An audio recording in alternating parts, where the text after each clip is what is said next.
नमस्कार, मी धनंजय सानप. ॲग्रोवेजच्या विशेष मुलाखतीमध्ये तुमचं स्वागत. राज्यातल्या शेतकऱ्यांना आता शेतकऱ्यांना कर्जमाफी कधी मिळेल याची प्रतीक्षा आहे. जवळपास राज्यातल्या 30 ते 35 लाख शेतकऱ्यांना कर्जमाफी मिळेल अशा पद्धतीच्या बातम्या सध्या फिरतायत. राज्याचे मुख्यमंत्री यांना परदेशी समितीनं अहवाल हा सादर केलेला आहे. आता याच अहवालावरून एक मागणी पुढे आलेली आहे. किसान सभेचे नेते डॉक्टर अजित नवले यांनी अशी मागणी केली आहे, की हा अहवाल या मंत्रिमंडळाच्या बैठकीत सादर करण्यापूर्वी तो खुल्या चर्चेसाठी सार्वत्रिक करावा. आता त्यांची मागणी अशी काय आहे?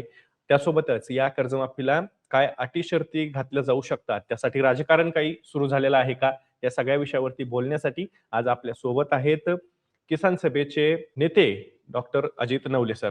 सर, तुमचं ॲग्रोवनच्या या प्लॅटफॉर्मवरती खूप खूप स्वागत आहे. सर, अर्थात धन्यवाद. पहिला मुद्दा हाच आहे, की ही तुमची जी मागणी आहे, की परदेशी समितीचा अहवाल चर्चेसाठी खुला करावा, मंत्रिमंडळ बैठकीत सादर करण्यापूर्वी त्याच्यावरती एक चर्चा घडून यावी, अशी मागणी तुम्ही नेमकी का करतायत? कारण की कुठेतरी तुमचा त्या समितीलाच अहवाल आहे की काय, असा एक मेसेज त्यातनं पसरला जातोय. नेमका मुद्दा काय आहे तुमचा? ज्यावेळी कर्जमाफीची चर्चा सुरू झाली, त्याला बेस हाच होता, की सरकारने निवडणुकीपूर्वी देवेंद्र फडणवीस साहेबांनी सांगितलं होतं, की आमचं सरकार सत्तेवर आलं, की आम्ही शेतकऱ्यांचा सातबारा कोरा करू. ते एकदा हं. नव्हे, तर एकाच भाषणामध्ये कोरा, कोरा, कोरा करू असं अंडरलाईन करून सांगत होते. स्वाभाविकरित्या तुम्ही मतं जर सातबारा कोरा करण्याच्या मुद्द्यावर मागितलेली आहे, तर तुम्ही सत्तेवर आल्यानंतर सातबारा खरोखर कोरा करायला पाहिजे, हे अपेक्षित होतं. त्यानुसार आम्ही मागण्या केल्या. मात्र सत्तेवर आल्यानंतर आपल्याला माहिती आहे, की त्यांनी त्यांचा शब्द पाळला नाही आणि ते म्हणत राहिले, की हम कर्जमाफी करेंगे, लेकिन तारीख नहीं बताएंगे. त्यामुळे बरोबर. तारीख सांगा यासाठी मोठं आंदोलन करावं लागलं. विदर्भामध्ये बच्चू कडूंनी पुढाकार घेतला. राजू शेट्टी साहेब होते, रविकांत तुपकर होते, वामनराव चटप होते. आम्ही सगळे होतो आणि त्या पार्श्वभूमीवर शेवटी 30 जून 2026च्या आत आम्ही कर्जमाफी करू हा शब्द द्यावा लागला. मात्र त्यावेळी त्यांनी एक चाल खेळली होती, ज्याची चर्चा आपण अॅग्रोवनच्या या व्यासपीठावर यापूर्वी केलेली आहे.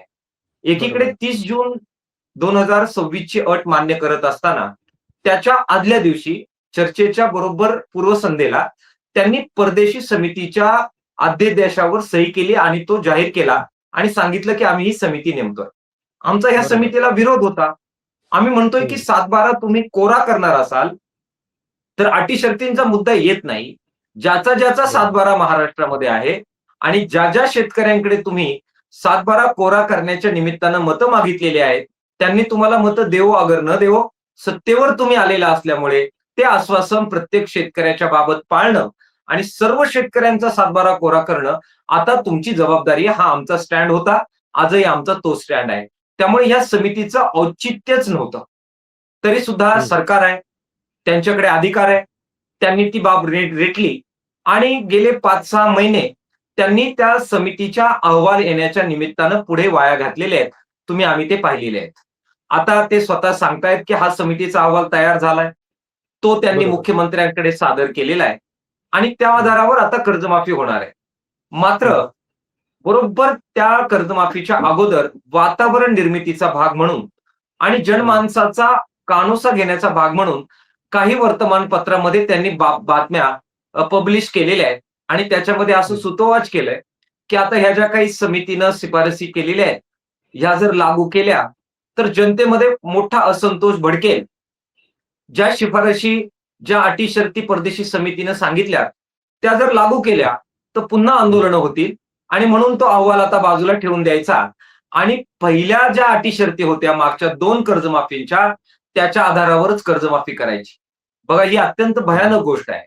एक तर तुम्ही बरोबर. जनतेचा पैसा, आमच्या सगळ्यांचा वेळ आणि त्या दरम्यानमध्ये शेतकऱ्यांनी सहन केलेल्या सगळ्या यातना आणि झालेल्या आत्महत्या एवढ्या सगळ्याची किंमत तुम्ही मोजायला लावलेली आहे ह्या समितीच्या अहवाल येण्यासाठी. हं. शेतकऱ्यांचं जीवन इतकं स्वस्त नाही. 6-7 महिने तुम्ही जे घातले त्याच्यामध्ये शेकडो शेतकऱ्यांनी आत्महत्या केलेल्या आहेत. रिलीफ नाही मिळाला म्हणून आत्महत्या केलेल्या आहेत.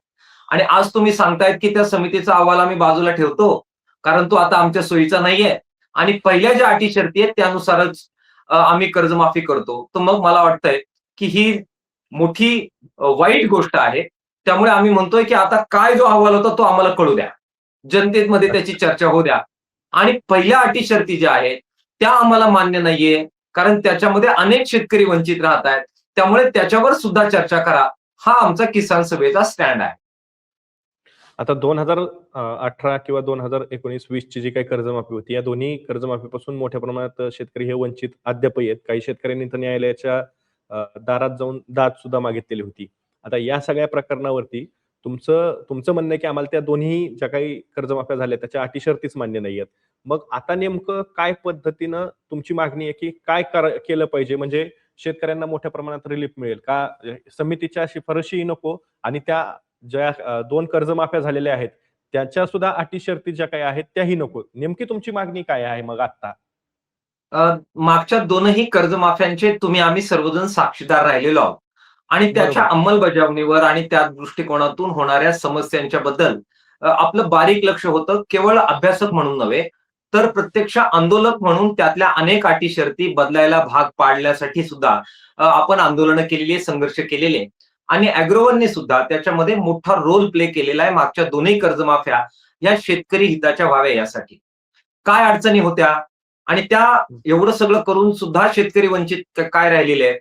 त्याच्यामध्ये मुख्य मुद्दा हा नियमित कर्जदार शेतकऱ्यांवर होणाऱ्या अन्यायाचा मुद्दा आहे. मागच्या सुरुवातीच्या कर्जमाफीमध्ये नियमित कर्जदारांना केवळ 25,000 वर बोळवण केली आणि त्यात सुद्धा अनेक नियमित कर्जदारांना पहिली 2 याद्या आल्या, त्यानंतर याद्याच नाही आल्या. ते 25,000 पण मिळाले नाहीत. दुसऱ्यांदा देवेंद्र फडणवीस साहेबांच्या नंतर उद्धव ठाकरे साहेबांच्या काळात कर्जमाफी झाली. त्याच्यामध्ये 50,000 वर बोळवणूक करण्यात आली आणि त्यामध्ये सुद्धा पहिल्या 2 याद्या आल्या. त्यानंतर नियमित कर्जदारांच्या 50,000च्या याद्या आल्याच नाहीत. शेतकऱ्यांना त्याचा लाभ मिळाला नाही. आम्ही नियमित कर्ज भरतो, त्याची शिक्षा अशा प्रकारे शेतकऱ्यांना देण्यात आली. हे नियमित कर्जदार शेतकरी हे फार श्रीमंत शेतकरी आहेत. त्यांना कोणत्याही प्रकारे शेती संकटाचा झालेला नाहीये किंवा अतिवृष्टीच्या पार्श्वभूमीवर आत्ता कर्जमाफी होतेय आणि मागच्या 2 कर्जमाफ्या या अवर्षणाच्या म्हणजे दुष्काळाच्या पार्श्वभूमीवर झाल्या. त्यामुळे नियमित कर्जदारांच्या शेतामध्ये दुष्काळ पडला नव्हता तेव्हा आणि आता नियमित कर्जदारांच्या शेतामध्ये ही अतिवृष्टी झालेली नाही अशी काही बाब आहे का? तर असं अजिबात नाहीये. त्यामुळे या कर्जदार शेतकऱ्यांवर अन्याय करू नका. हे नवं-जुनं करतात. स्वतःच्या घरातलं किडूक-मिडूक विकतात. पाहुण्या-राळ्यांकडून पैसे उचलतात. कारण पुढच्या वेळी कर्ज घेता यावं आणि जे अत्यंत तुटपुंज व्याजाची सवलत मिळते ती बुडू नये यासाठी यांनी नवं-जुनं केलेलं असतं. ते सुद्धा अतिवृष्टीने, दुष्काळाने आणि सरकारी धोरणाने बाधितच असतात. त्यामुळे त्यांना सुद्धा जेवढा लाभ तुम्ही थकीत कर्जदारांना देता, 2 लाखाचा तुम्ही लाभ देताय, तेवढा लाभ तुम्ही नियमित कर्जदारांना सुद्धा द्या. ही याच्यामध्ये मुख्य आमची मागणी आहे. मागणी नंबर 2 हं. हे 2 लाखाच्या वर कर्जमाफीमध्ये तुम्ही वन टाइम सेटलमेंटमध्ये त्यांना घेतलं पाहिजे. तुम्ही बघा कोणाला सर्वात जास्त आपत्तीचा सामना करावा लागला अतिवृष्टीमध्ये? ज्यांच्या फळबागा होत्या. त्यांचं कर्ज स्वाभाविकरित्या 2 लाखाच्या वर असतं. मग ते संत्र उत्पादक शेतकरी असतील, आमचे द्राक्ष उत्पादक शेतकरी असतील, केळी उत्पादक आहे, पेरू उत्पादक आहे. मोठी लागत त्यांना फळबागा उभे करण्यासाठी खर्च करावी लागते. कर्ज त्यांचं जास्त असतं. तुम्ही 2 लाखाची कॅप लावल्यामुळे हे सगळे शेतकरी कर्जमाफीतून वंचित राहू शकतात. त्यांना वन टाइम सेटलमेंट अंतर्गत घ्या आणि त्याही पेक्षा मला पुढे जाऊन म्हणायचंय, तुम्ही तर 7-12 कोरा करणार होते. मग 2 लाखाची तरी अट तुम्ही का लावताय? हा स्वाभाविक प्रश्न आमच्या सर्व शेतकऱ्यांचा आहे. त्यामुळे ती कॅप काढून टाका ही नंबर 2 ची आमची मागणी आहे. पॉली हाऊसचे आमचे शेतकरी आहेत. शेडनेटचे आमचे शेतकरी आहेत. हे तुम्हीच आम्हाला हे मॉडेल दाखवलं, तुम्हीच कर्ज दिलं आणि सांगितलं की तुम्ही हे केलं की आता तुमच्या शेतीवर 4 चांद लावणार. पण आम्ही ज्यावेळी जलबेरीची फुलं आणि कॅप्सिकम आमच्या ह्या शेडनेट पॉली हाऊसमध्ये घेतले, त्याला ग्राहकच मिळालं नाही आणि तुम्ही दिलेलं कर्ज सुद्धा आमच्या पॉली हाऊसच्या शेडनेटच्या शेतकऱ्यांना फेडता आलेलं नाही. तुम्हाला आठवत असेल की त्यांनी सांगितलं की तुम्ही इमू पालन करा. आम्ही पाळले. मग ते इमूचे अंडे विकले नाहीत आणि इमूचं मांस पण विकलं नाही. सोडून द्यावे लागले आम्हाला. हजारो इमू पालन केलेले तुमच्यामुळे म्हणजे सरकारमुळे सरकारने प्रोत्साहन दिल्यामुळे जे इमू आम्ही पाळले त्या सगळ्या इमूपालक शेतकरी प्रचंड कर्जाच्या बोजामध्ये अजूनही आहेत आणि अक्षरशः कोर्टाचे दरवाजे झिजवत आहेत. हे सगळे जे शेतकरी आहेत यांना रिलीफ द्या, कारण यांनी सुद्धा शेतीच्या सातबाऱ्यावरच कर्ज काढलेलं आहे आणि शेतीचा सातबारा कोरा करायचा असेल तर तुम्हाला या शेतकऱ्यांना वगळून तो सातबारा कोरा कोरा कोरा होणार नाही, हे देवेंद्र फडणवीस साहेबांना आमचं सांगणं आहे ना. आणि म्हणून बरोबर. मागच्या दोन्ही तिन्ही कर्जमाफ्यांमध्ये हे जे शेतकरी तुम्ही वगळले, तुम्हाला माहितीये की या सगळ्या कर्जमाफीच्या इम्प्लिमेंटेशनची जबाबदारी ज्या डिजिटल कंपनींना आता सरकारने परत दिलेली आहे, मागच्या पहिल्या कर्जमाफीचा देवेंद्र फडणवीस साहेबांच्या कर्जमाफीच्या योजनेचा डेटाच यांनी गायब केलेला होता. तो कुठे गेला तो अद्याप सापडला नाही. त्यामुळे पात्र असणारे शेतकरी अजूनही देवेंद्र फडणवीस साहेबांच्या मागच्या कर्जमाफीपासून अजून वंचित आहे आणि त्यांनाच परत शाबासकी देताय तुम्ही आणि त्यांना सांगताय की तुम्ही या कर्जमाफीचं सुद्धा डिजिटलायझेशन तुम्हीच करा. हा काय न्याय तुम्ही करताय? त्यामुळे आमचं म्हणणं आहे की एकतर अहवाल डिक्लेअर करा, कारण तो सरकारचा पैसा म्हणजे जनतेचा पैसा, शेतकऱ्यांच्या आत्महत्या, शेतकऱ्यांच्या यातना आणि जवळजवळ 5-6 महिन्यांचा वेळ इतकं खर्च करून तुम्ही केलेला आहे. त्यामुळे त्यात काय हे आम्हाला कळू द्या, त्याची चर्चा होऊ द्या. नंबर 1. नंबर 2, मागच्या कर्जमाफ्यांमधले जे अनुभव आहेत त्यातून शेतकरी वंचित राहतात, सातबारा कोरा होत नाही. त्यामुळे आमच्या बरोबर, जनतेबरोबर, तज्ञांबरोबर, तुमच्यासारख्या सगळ्या प्लॅटफॉर्म बरोबर चर्चा करा आणि ते लूप होल्स टाळून कर्जमाफी करा. ही नंबर 2ची आमची या बाबतीतली मागणी आहे आणि त्यासाठीचा आग्रह आमचा आहे. शेवटचा एक मुद्दा त्या समितीबद्दलचा. देवेंद्र फडणवीस साहेब होते, दोन्ही उपमुख्यमंत्री होते. दुर्दैवानं अजित पवार साहेब गेले, परंतु शिंदे साहेब होते, आजही आहेत.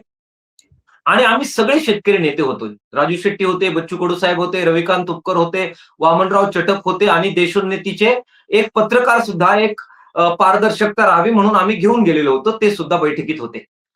त्यावेळी देवेंद्र फडणवीस साहेब सांगत होते की ही जी समिती आहे ही शेतकऱ्यांना पुन्हा कर्जबाजारी व्हायला लागू नये यासाठी सुद्धा आम्ही स्थापन केलेली आहे. या गोष्टीचं तेव्हा आम्ही स्वागत केलं होतं. फार चांगलं होईल ना, असा काही फॉर्म्युला जर या समितीनं काढला की परत शेतकरी कर्जबाजारी होणार नाही. केरळ मॉडेलची चर्चा त्यावेळी आम्ही त्यांना केली होती आणि केरळमध्ये डाव्या पक्षाच्या सरकारनं अशा प्रकारे फोरम स्थापन केला, कमिशन स्थापन केलं, डेप्थ कमिशन, आणि त्यानंतर तिथल्या आत्महत्या थांबल्या. त्या ठिकाणच्या आत्महत्यांवर अचूक उपाय त्या ठिकाणच्या कमिशननी केला. त्यामुळे आता तुम्ही त्या धर्तीवर जर हे परदेशी समिती नेमली आहे तर त्यांनी दिलेला अहवाल तो सार्वत्रिक करा, त्यावर चर्चा करा. जनतेचा पैसा खर्च करून तुम्ही स्थापन केलेला अहवाल आहे, त्यातून खरोखर शेतकऱ्यांच्या आत्महत्या पुढे होणार नाही, कर्जबाजारी शेतकरी होणार नाही, यासाठी त्यांनी काय नक्की पॉइंट्स सगळ्यांच्या समोर ठेवलेले आहेत त्याची चर्चा करा, ही आमची मागणी आहे. आणि त्यामुळे आम्ही मागतोय की ह्या समितीचा अहवाल डिक्लेअर करा आणि त्याच्यावर चर्चा घडून आणा.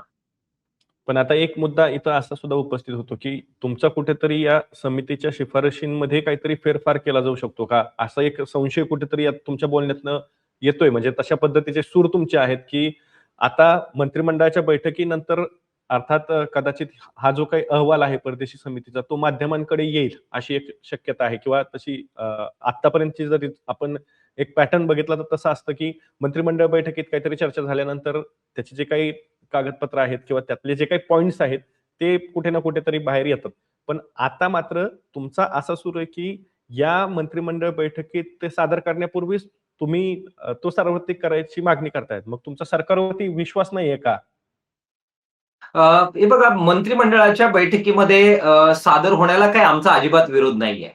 आमचं म्हणणं इतकंच आहे की त्या आधारावर किंवा त्या समितीच्या अहवालाला बाजूला ठेवून काही निर्णय करण्यापूर्वी तो आम्हाला दाखवा, जनतेला दाखवा आणि त्याच्यावर चर्चा घडून आणा. निर्णयापूर्वी दाखवा. आणि निर्णय घेतल्यानंतर तो बदलता येत नाही, त्याच्यामध्ये कॉम्प्लिकेशन्स होतात. त्यामुळे जरूर मंत्रिमंडळात त्यांनी चर्चा करावी, त्यांचा तो अधिकार आहे. ते रोखणारे आम्ही, तशी मागणी करणारे आम्ही कुणीही नाही.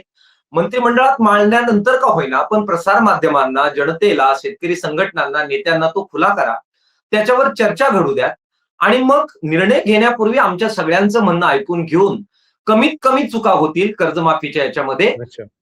निकष जाहीर केल्यानंतर आम्हाला लढायला लावण्याऐवजी आम्हाला अगोदर समजून घ्या, आमचं ऐका आणि मग आम्हाला लढायचं की रडायचं हे आम्हाला ठरवू द्या. इतकं साधं मागणं आमचं त्याच्यामध्ये आहे.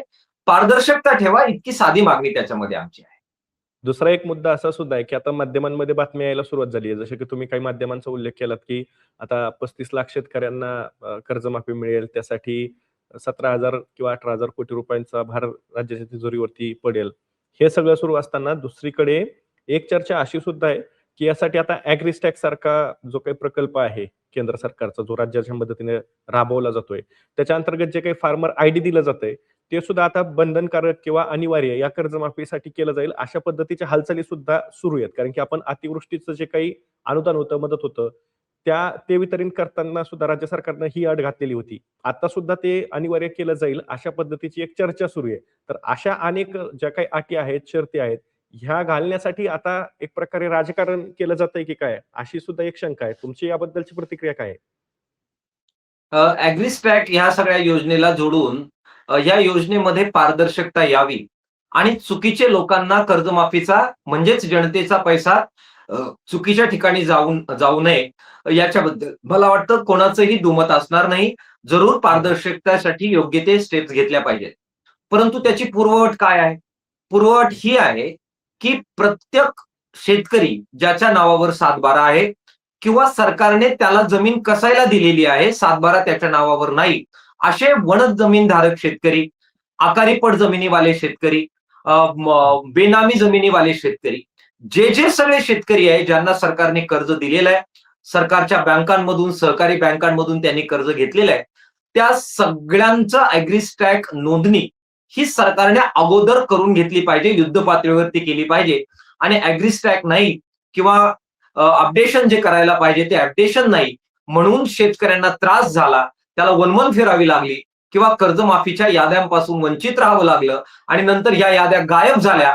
हे जे आमचे पूर्वीचे अनुभव आहे त्याची पुनरावृत्ती यावेळी होता कामा नये याच्याबद्दल आम्ही आग्रही आहोत.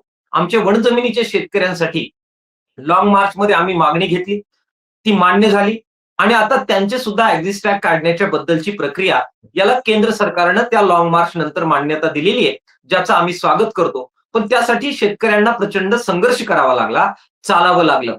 त्याचप्रमाणे आज गायरान जमीनधारक शेतकरी आहेत, त्यांचे ॲग्रीस्टॅक झालेले नाहीयेत. त्याचबरोबर आकारी पट जमिनीवाले शेतकरी आहेत, त्यांचे ॲग्रीस्टॅक झालेले नाहीये. बेनामी जमिनीवाल्यांचे, सावकारी जमिनीवाल्यांचे ॲग्रीस्टॅक झालेले नाहीये. सावकारांकडून जमिनी ज्यांच्या सोडवल्या त्या आमच्या ताब्यात आहेत, त्यांच्या ॲग्रीस्टॅक झालेली नाहीये. त्यांना वंचित ठेवण्याचं कारस्थान याच्या आडून होता कामा नये. त्याच्यामध्ये त्यांना सूट तरी द्या किंवा त्यांचं ॲग्रीस्टॅक करून घ्या. वंचित शेतकरी ह्या अटी शर्तीमुळे राहता कामा नये याची कमिटमेंट सरकारने आम्हाला दिली पाहिजे, ही आमची त्याच्यामध्ये मागणी आहे. मुख्यमंत्री अतिवृष्टी ज्यावेळेस झाली त्यावेळेस हा फार्मर आयडीचा मुद्दा ज्यावेळेस समोर आला त्यावेळेस मुख्यमंत्री म्हणाले, की मोठ्या प्रमाणात फार्मर आयडी हे काढण्यात आलेली आहेत. म्हणजे जवळपास 1,25,00,000 खातेधारकांना फार्मर आयडी देण्यात आलेली आहेत. पण आता जे वरचे 20-25 लाख खातेधारक आहेत, ते शहरी शेतकरी आहेत. अशा पद्धतीचं त्यांनी स्टेटमेंट केलेलं होतं. म्हणजे आता ही शहरी शेतकरी ही नवीनच त्यांनी टर्म शोधून काढलेली आहे. तर या या पद्धतीचं स्टेटमेंट पुढच्या काळात पण ते करू शकतात किंवा त्या पद्धतीचं त्यांची आधीच भूमिका आहे, की हे शहरी शेतकरी आहेत आणि ते वंचितच राहणार आहेत. अगदी बरोबर मुद्दा तुम्ही उपस्थित केला. सरकारला कमीत कमी पैशामध्ये अधिकाधिक मोठ्या प्रमाणामध्ये प्रसिद्धी आणि क्रेडिट हवं आहे आणि त्यामुळे ह्या नव्या-नव्या अटी-शर्ती लावायच्या. शेतकऱ्यांची ही प्रक्रिया जटिल करायची. देवेंद्र फडणवीस साहेबांचा हा जुना फंडा आहे. मला ते माफ हं. करतील, परंतु त्यांना मला आठवण करून दिली पाहिजे, की पहिल्या कर्जमाफीमध्ये पुणतांब्याच्या संपानंतर आणि लाँग मार्च नंतर जी कर्जमाफी 2017च्या आंदोलनानंतर झाली, त्याच्यामध्ये किती त्रास शेतकऱ्यांना दिला हे आपल्याला माहितीये.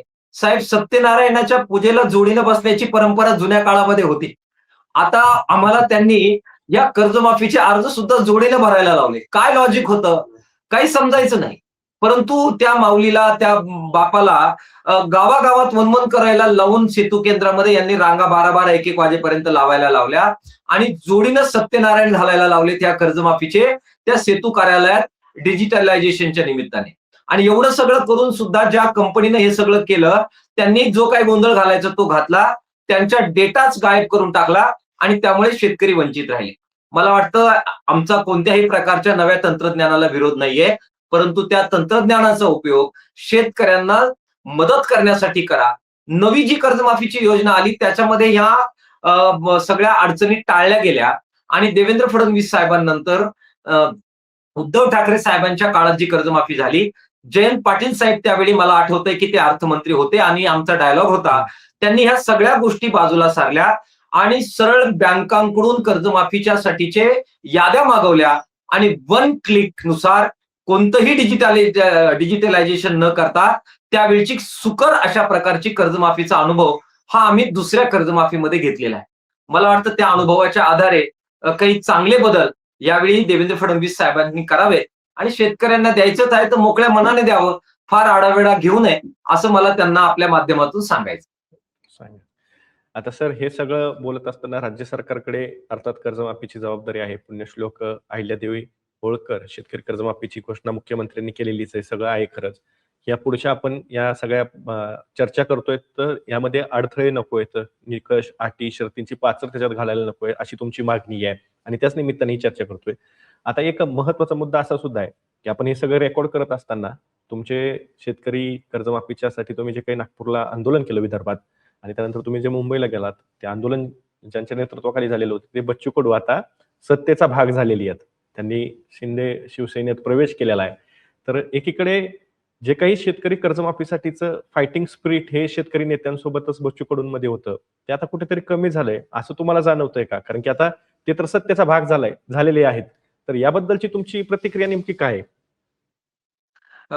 तुम्ही पाहत आलेला आहात की किसान सभा, ज्या किसान सभेचा मी पाईक आहे, ती किसान सभा सातत्यानं शेतकऱ्यांच्या प्रश्नावर संघर्ष करत आलेली आहे आणि कोणत्याही प्रकारच्या सत्तेच्या आमिषाच्या मोहाला बळी न पडता अत्यंत प्रामाणिकपणानं शेतकरी बापाशी आणि आईशी इमान ठेवायचं, असे आमच्या हजारो शेकडो कार्यकर्ते अनेक पिढ्यांपासून किसान सभेमध्ये काम करत आलेले आहेत, हे तुम्ही पाहिलेलं आहे. मात्र आजचा जो काळ आहे तो काळ केवळ एका संघटनेच्या किंवा एका 4-2 नेत्यांच्या जीवावर इतकं मोठं आव्हान न पेलण्याचा हा काळ आहे. आव्हान मोठं आहे आणि शेतकरी संघटनांची आमची ताकद मर्यादित आहे. त्यामुळे वेगवेगळ्या आंदोलनांमध्ये एक पॉसिबल ब्रॉडर युनिटी ही आपल्याला करावी लागते आणि त्यासाठी मग अनेकदा मंच स्थापन करून वेगवेगळ्या नेत्यांचं, वेगवेगळ्या सहकाऱ्यांचं सहकार्य प्राप्त करून आणि मग आमच्या सगळ्या ताकदीची गोळाबेरीज करत सरकारला आव्हान द्यावं लागतं. ही या काळातली नवी अशा प्रकारची रणनीती आपल्याला स्वीकारावी लागलेली आहे. त्याच्यामुळे वेगवेगळे नेते आम्ही आमच्या बरोबर येतात, त्यांच्याबरोबर आपल्याला सहकार्य करावं लागतं. परंतु शेवटी प्रत्येकाला आपलं राजकारण असतं. मी सुद्धा एका राजकीय पक्षाचा पाईक आहे. परंतु आमची सरळ भूमिका जी आहे, की कोणत्याही प्रकारे अशा तडजोडी न करता दीर्घकाळाचं राजकारण करायचं यासाठी आम्ही तडजोडीच्या मार्गाने जात नाही.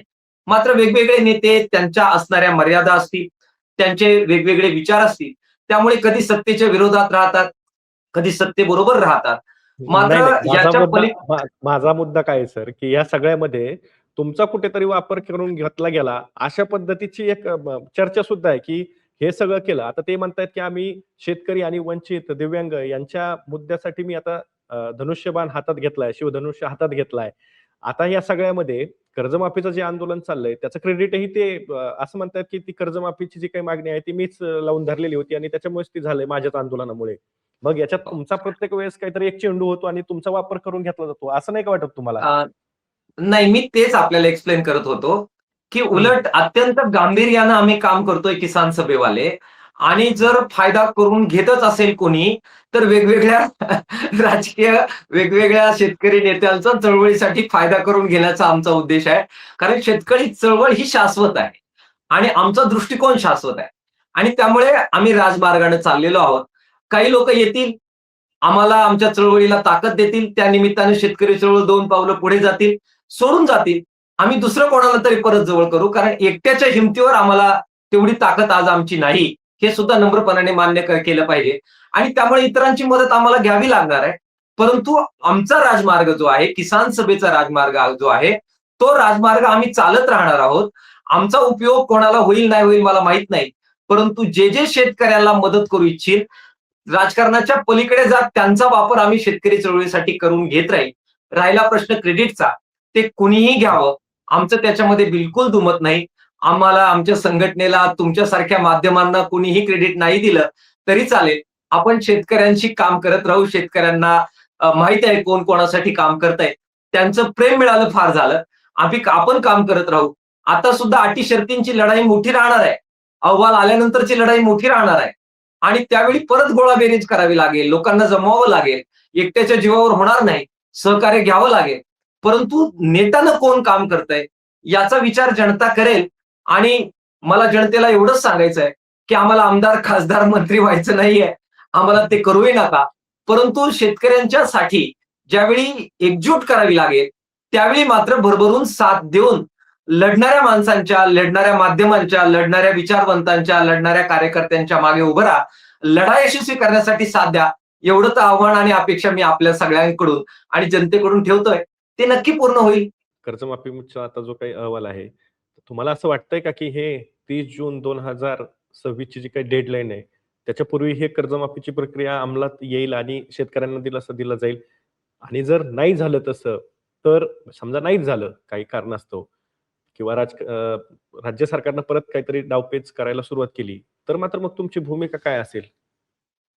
हे बघा, कर्जमाफीची मागणी मान्य होत असताना ह्या तीनही म्हणजे अजित पवार साहेबांचा परत उल्लेख येतो, मला ते अपरिहार्य आहे. आणि हे दोन्ही मंत्री होते आणि अर्थ खातं अजित पवार साहेबांकडे होतं. आणि अजित पवारांना आपण मान्य करूया, की ग्रामीण अर्थव्यवस्था आणि शेतीचं अर्थकारण हे माहीत होतं. ज्यावेळी अत्यंत अटीतटीची चर्चा चालू झाली आणि घमासान आतमध्ये झालं आणि मुख्यमंत्र्यांच्या आणि आपल्या सगळ्यांमध्ये 1-2 वेळा संघर्षाची ठिणगी पडली, त्यावेळी मी जो मुद्दा मांडलेला होता, तो मुद्दा इथे परत मला आठवतो. आम्ही असं म्हणालो होतो, की तुम्ही देऊ नये आश्वासन दिलं निवडणुकीच्या पूर्वी. आता शेतकरी कर्ज भरणार नाही. त्याच्यामुळे सोसायट्यांची वसुली होणार नाही. मग बँकांची वसुली होणार नाही आणि वसुली नाही झाली, की नवं कर्ज वितरण होणार नाही. त्यामुळे हा डेडलॉक जर आपल्याला काढायचा असेल, तर आपल्याला कर्जमाफी आता करावी लागेल. ही गोष्ट देवेंद्र फडणवीस साहेबांच्या लक्षात येण्याच्या पूर्वी अत्यंत अचूकपणानं अजित पवार साहेबांच्या लक्षात आली, की आम्ही काय मांडू पाहतो आहोत. आता तोच मुद्दा परत इथे लागू पडतो, की जर त्यांनी परत टाळाटाळ केली, तर 30 जून 2026च्या आत जर कर्जमाफीची घोषणा करून कर्ज माफ केलं नाही, तर हे सगळे शेतकरी जे पात्र शेतकरी होऊ पाहतायत, यांचं कर्ज बँकांमध्ये भरलं जाणार नाही. ते भरलं गेलं नाही, तर हे लोकं थकीत राहतील. हे थकीत राहिले तर पुढच्या हंगामात त्यांना कर्ज बँकांना देता येणार नाही आणि बँकांना कर्ज देता आलं नाही, तर त्याचा परिणाम हा पुढच्या खरीप हंगामावर वाईट होईल. हा जो डेडलॉक आहे, आता आम्ही पण आमचं पण आयुष्य गेलं शेतकरी आंदोलनामध्ये आणि थोडेसे डावपेच तर शेतकऱ्यांसाठी आम्हाला पण करावे लागणार. हा डाव आपण अगोदरच अंडरलाईन करून ठेवलेला आहे त्या बैठकीमध्ये. आणि त्यामुळे 30 जून 2026 ची अट टाकत असताना काही लोकांनी आम्हालाही क्रिटिसाइज केलं आणि काही युट्यूबरनी तर कॅम्पेन केलं. पण चला आमचे पण केस पिकले शेतकरी आंदोलनामध्ये.